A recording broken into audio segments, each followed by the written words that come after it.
if I give my last name, sometimes they recognize it. After this amount of time, not so much anymore, but I still get people that recognize me. They recognize not me personally, but the name. What do they say? If it's in person, it's, oh my gosh, I'm so sorry. My condolences. Hopefully they'll find a person type of answer. How does that make you feel when people do that? Well, people still care. Even though there's a lot of people that aren't very upstanding in this place, there's a lot of people that are, and they care. How does that make you feel? Yeah. How does that make you feel? Yeah, I'm just an old, I'm out of the limelight type of guy. I'm not used to all this notoriety. I'm just sort of a quiet person. But when people say something nice to you, a stranger, Well, that's gotta be nice. Huh? it is, and it's well respected and well appreciated. How is your life today, 30 years later? Of course, with the Amy thing, it would be closure is the utmost of would really some of the thing. But my life overall, other than that thing, is I have a great wife. She's a great person. Got 3 other kids that are really great kids. It's been other than the Amy. It's been pretty good. Yeah. How hard is that, really, not knowing 30 years? Oh my goodness, yeah. To maybe deviate just a little bit from that, right before we left the house here this morning, Phil Torsney called me from Marquette, Michigan. Hey, I haven't checked in with you. How you doing? We're still working on this thing. Nobody's given up, and I haven't seen him in about 90 days now. Maybe he got snowed in up there in Marquette, Michigan. I'm not sure, but. How often do you think of Amy? Oh, well, of course, about this time of the year, October-ish, quite a bit. Quite a bit. You see things on the street, or you see people doing stuff, and you think, man, that could be Amy, or how would Amy be in that situation, type of thing, yeah. What did you miss out on?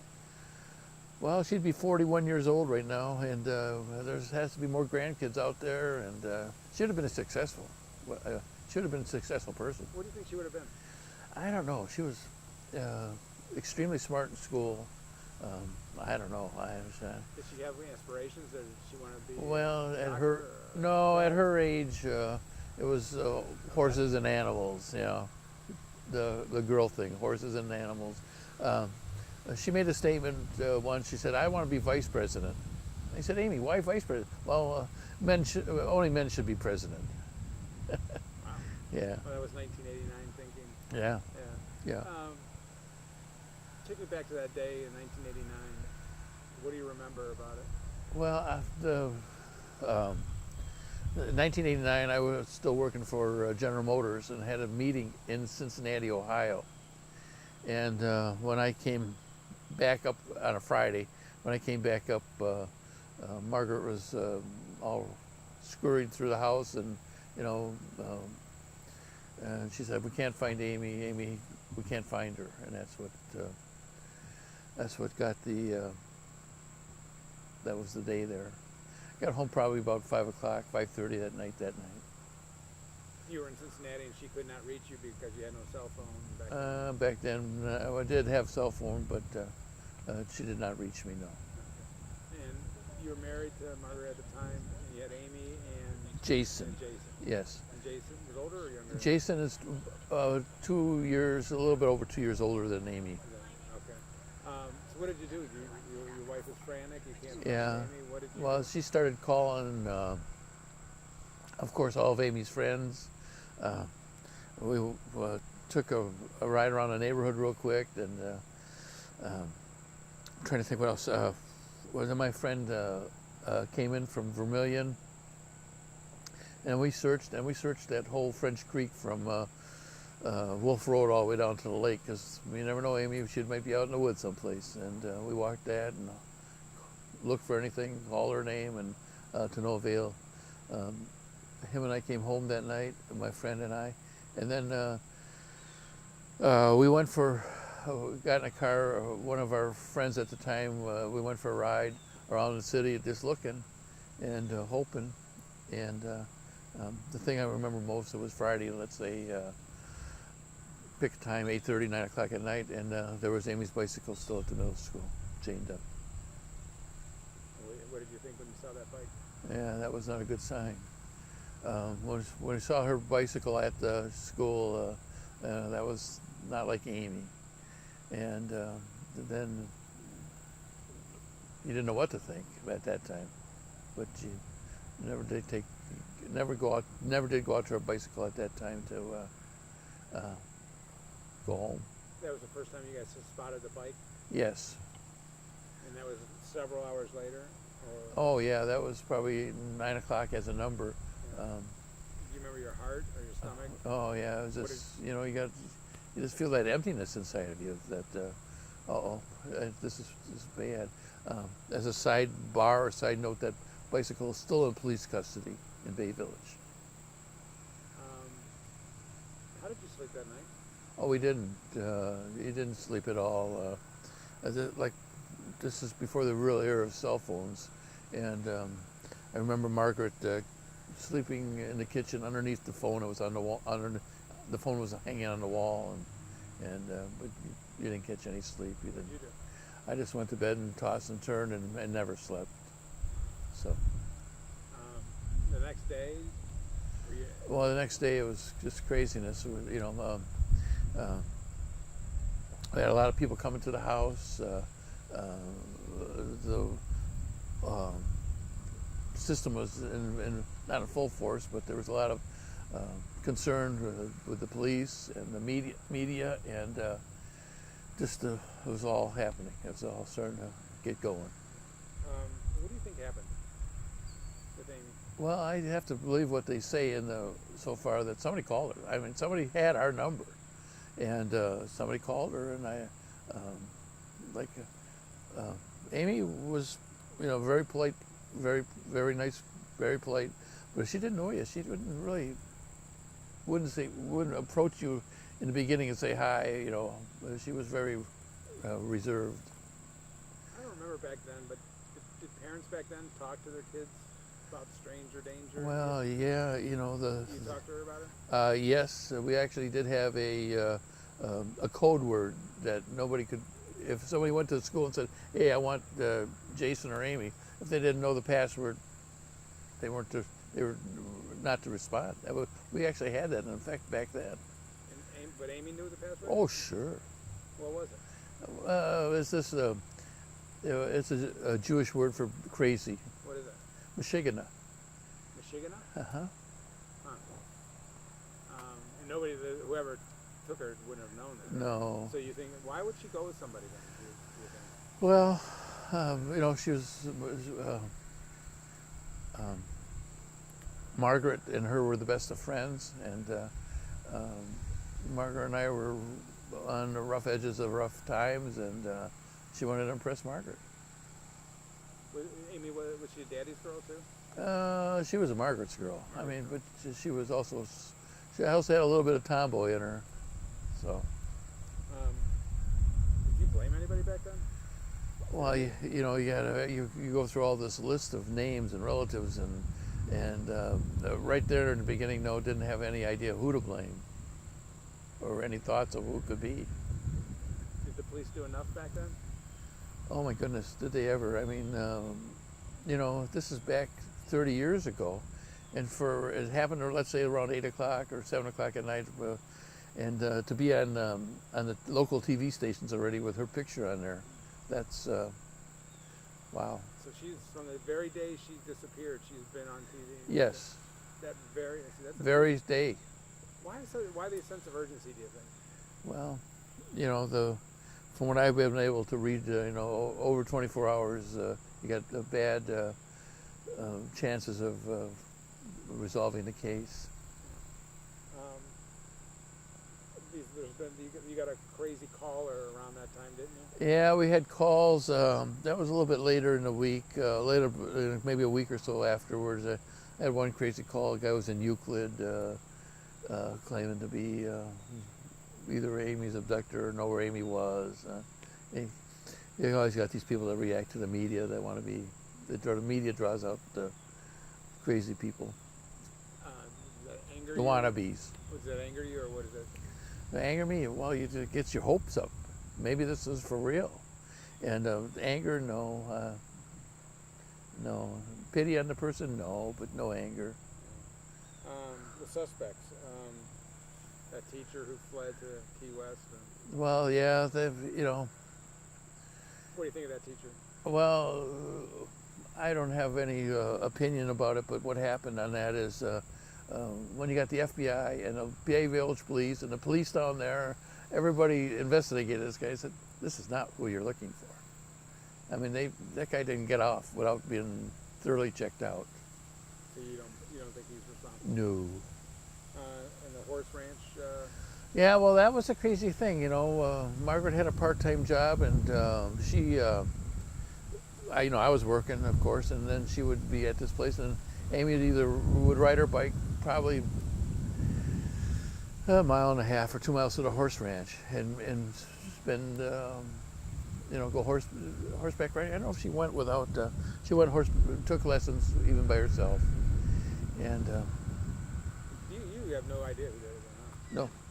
Do you even suspect anyone? Well, there was. You have your suspicions, of course, and there was one guy that did our floors at our house in Bay Village. Resurfaced them, and it was him and his dad and whatever else. And then when we moved back to Bay Village with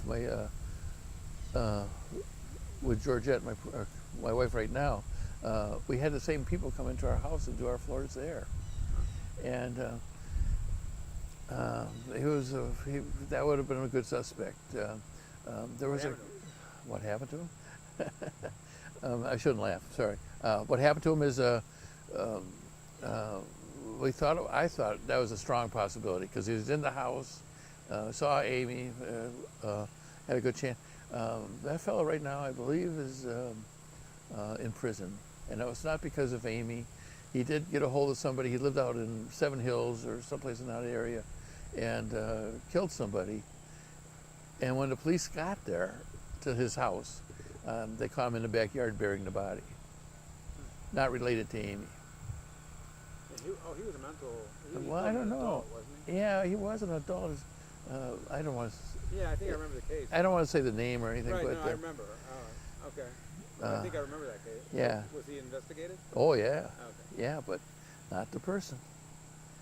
He is not the person. No, he's not what they were. Not here Okay, again. so- not a nice guy you want to be living next to, but not the person that was involved with Amy. So, do you think it was the serial killer aspect? There's been some. Yeah, bad I people don't come through our area. know. I think it was somebody pretty much local that somehow somebody had to know our routine at the house. Are we any closer today than we were 30 years ago? I don't know because the way it's always been for 30 years, I don't call the FBI and I don't call the Bay Village Police, and the way it's always been set up is when you find a person, you will call me first, and they got their hands full. They don't need me bugging them for weather updates, and I've stayed away from being in their. The whole thing with Amy wanting to buy a gift for her mom, is that valid? Are we sure Well, that's that true? was probably a pretty good thing because here, that was, like I said, Margaret and I were going through some rough times, and she wanted to take care of her favorite person. So that's factual. You have no problem. I would think that's probably. Some guy called. Yeah. Okay. What about the guy who worked where the kids registered their names? Was that the horse place? There's like a nature realm or something. Oh yeah. Well, we lived right down about a half mile away from the Lake Erie Science and Nature Center. Yeah. And that's sort of I don't know too much about this, but you go in there and it had a guest book. Right. And you would write your name, your address, and I don't know much more about it. I hope not the phone number, but. And when Amy case involved in that. From what I understand, is that address guest book is no longer there, or was no longer there. Do you think you've met her killer? Me, maybe not. I don't think so. You don't think you've met her? I don't believe I've met the person. Do you think you ever will? Yes. Why are you so hopeful? But there's just been too much effort put into this. There's been too much effort. It's going to happen. Do you think this killer has done this again? They usually say that they can't do just one crime, so I don't know. What do you think when you see these? There's been so many kids after Amy. What do you think about those? You got, first of all, you got to have concern and well-being for their parents and their family life, because they'll sure disrupt it. And you just hope and pray that they are returned in a safe manner. When the Castro women were found on Seymour, what did that do to you? Well, You must have been shocked like the rest of us. Oh yeah, it just shows you that it's hard and as much effort the police put into that. And here, they were virtually under their within eyesight of them. How's that? All the time. How much hope did that give you? Oh yeah, the police haven't quit on this. I mean, this, from what I heard, and I think I'm true, but I don't know. This is the longest running open case, never been cold case, in FBI history. That's what I've heard. That's quite a deal. I'm sure you wish it was not that way, though. Huh? Oh yeah, every time I do an interview or something, after we go off camera, I always tell the TV company or the interviewer, I said, I hope you can't use this. And why? Because it's going to be solved. I mean, it's not meanness. I just hope that it's the information is not there, not necessary. There's some DNA that's out there that can be tested, but I guess it would be Yeah, right. Would be destroyed. Right. They do have a little bit of DNA, and they're afraid to use it up. And I'm not real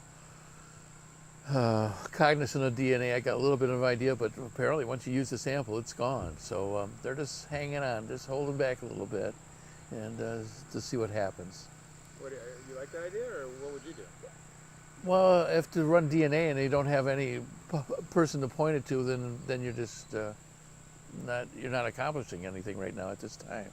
So you're fine with them holding back? Yes, like I said before, the media and the police and the FBI, I've had utmost faith and confidence in everybody involved that way. You're now what, 72? Yes. So you were 42 back then? Yes. Did you ever think that you'd still be giving interviews 30 years later? That never really crossed my mind, but now looking back, no, I didn't think I'd be out in front of the media ever in my life. But 30 years, you thought it'd be solved by now, right? Yes, I really did. I really thought that it would be solved. At what point did you give up thinking that Amy would come home? It was at the old Bay Middle School. It's now been replaced by a brand new one. And they had like a birthday party for Amy. And that was on December 11th of that year, so '89. And right then and there, I had a good feeling that I would probably never see Amy again live. You remember that party, huh? Oh, yeah. What was that like?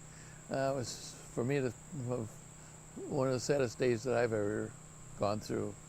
Yeah, that was bad. I didn't, that's when I my mind made up that I probably would never see Amy alive again. It had already been 2.5 months, approximately. You cried that day, probably? Oh, yeah, I was crying in middle school. You bet I was. And Margaret? She was there with you? Margaret was, I don't know about Margaret. And then the body was found. Body was found about February 10th of 90. Someplace in there. Did that help you, hurt you? Or? Well, I thought, guess I've watched too many shows on TV. I thought that would have really helped the police a lot more. Or police. But it gave you hope then. That was a hope to find Amy What do you need here? I mean, first, you think the killer's still alive? It's a possibility. Yeah, well, we have, You know, you got to assume he is, Yeah. or the person is. Right. Do you guys do anything on Amy's birthday every year? Or? No. I mean, we'll just acknowledge that today would have been Amy's birthday, but no parties or no celebrations. Yeah, so why is she buried in Wisconsin? Well, it was the idea that Margaret had that since we were high school sweethearts from that area, that we'd be going back to her a lot. Mm-hmm. And that would be the reason to put Amy's remains back in Wisconsin. And so, will you ever go back there though? No, I've never been there ever. Oh, you've never been to her grave? No, Why not? just never been there. You want to, or? Well, I'm not a cemetery guy either. So. I mean, you know, it's I've had enough memories over the time that I had to go there. When Margaret passed on, she was cremated, and both of their remains are buried in the same cemetery plot. So they're buried together. Yeah. Will you be there or no? No, That's okay. I won't be there. I'm not a cemetery guy either. I mean, I'm gonna probably be cremated, but I don't need to be back there. Yeah, I'm with you. I don't get it. I'm gonna look at my notes here one more time just to make sure we're. They're gonna throw me in out, and I'm sort of a crazy guy, as everybody thinks. I'm into stock car racing big time, and I told Georgette, I said, just take my ashes and throw me on the start-finish line.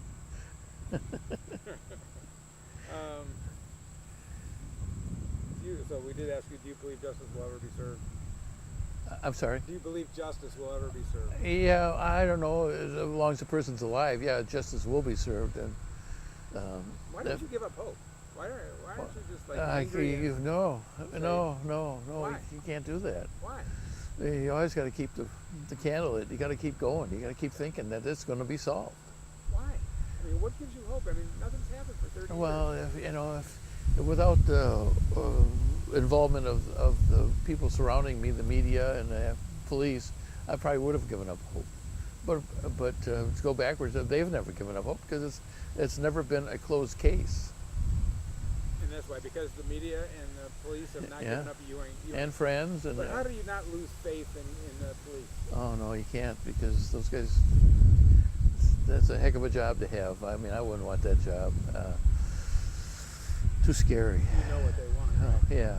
You and the police have the same goal. And your theories on what happened that day was that somebody called and lured her out. That's what the police say. Going back to something earlier you said about training Amy and stuff, I'm sure it's been out there. That day, that Friday, the chief of police, the station police gave that talk to that class. And he was a patrolman. I don't know, he must have been not on the job very long, but now he's the chief of police. And for somebody to personally be involved with one case like that in a city situation for 30 years, it's unbelievable. Just unbelievable. So you believe someone called the house and lured her yeah. out with a gift? Oh, sure, definitely, yeah. And have you ever thought of any other theories? Have you considered any other theories? No. Is there a second theory that you think, man, maybe? Between that guy that did the flooring and I'm trying to think. I can't think right now, but I think there was one time. But I just right now I can't remember. And what do you need to crack this case? I think it's just like anything else in this world. People are horrible secret keepers, and this person that committed this had to have told somebody, just somebody, and that's all everybody's been asking here for 30 years. That one person that heard something, come forward, tell the police, tell the FBI, because they'll validate it real quick. Anything else on here?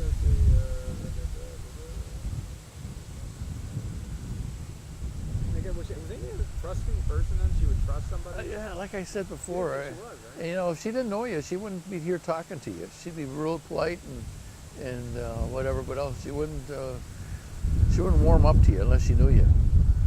So then she knew? You think she knew? I mean, she going to get into a car with a guy? She was seen getting into a car, right? I believe so, yes. Are we solid on there? Or? Oh, yeah. Okay. Yeah. So she's seen getting into a car with you. Yeah.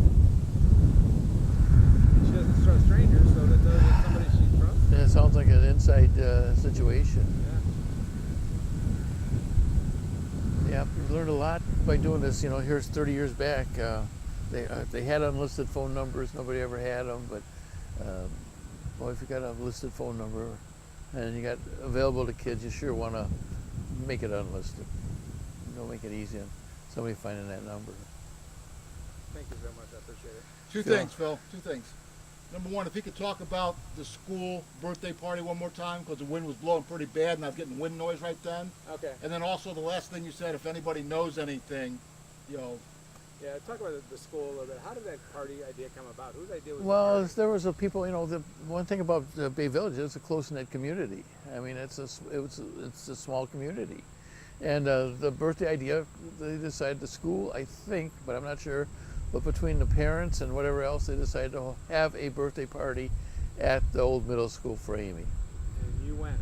I did go. And who all was there? Well, you know, of course, Margaret and Jason and people from the town, people that had been involved in the case for 2 months. Where was it held? Right at the middle school. Like outside or in the Yeah, inside, because it was winter. cafeteria? Yeah, type idea. It was December, Oh yeah, mid-December. So the cafeteria or something? Yeah, so And so what was that like for you? like that was a pretty sad day for me. I mean, that's when I mentally said that I would never see Amy again alive. And Why do you think it was that day? well, just because of all the hoopla and you know, you've had time to process the last 2.5 months and just didn't have good vibrations about finding Amy on that day. You seen all those young girl faces there and the young Yeah. boys. And Yeah. What did that day do to you emotionally? Well, like I said, I was there at that school, not in front of everybody, but I was there. Tears were pouring down my face, I'll tell you. Was that the most emotional day, you think? Well, that was one of them, no doubt about it. I don't know the most. I can't put any more day emotional. You can't rank them. How's that? I don't know how to rank them. That was one of them. One of the top, yes. Yeah. You'll never forget that, or No, I'll never forget that. Okay. And the thing about what was the last part you said about the if anybody knows anything, contact the police department. Okay. You said it pretty nicely back, Yeah. How did you phrase that? Hang on. I said, you know, I this. think about giving up hope and. Yeah, you know, I've never given up hope because of the media and the police that have been involved, and like they've been saying on and on and on for 30 years. It's just people are really bad about keeping secrets, and somebody that did this had to tell somebody, and that somebody knows, and that's all they're asking for. Just the police are just asking, please, that somebody that knows something come forward, let us know, and we'll investigate it and make a determination about the validity of that person. Yeah, it's a horrible secret to keep. Yeah, and it's people don't keep secrets real well usually. So.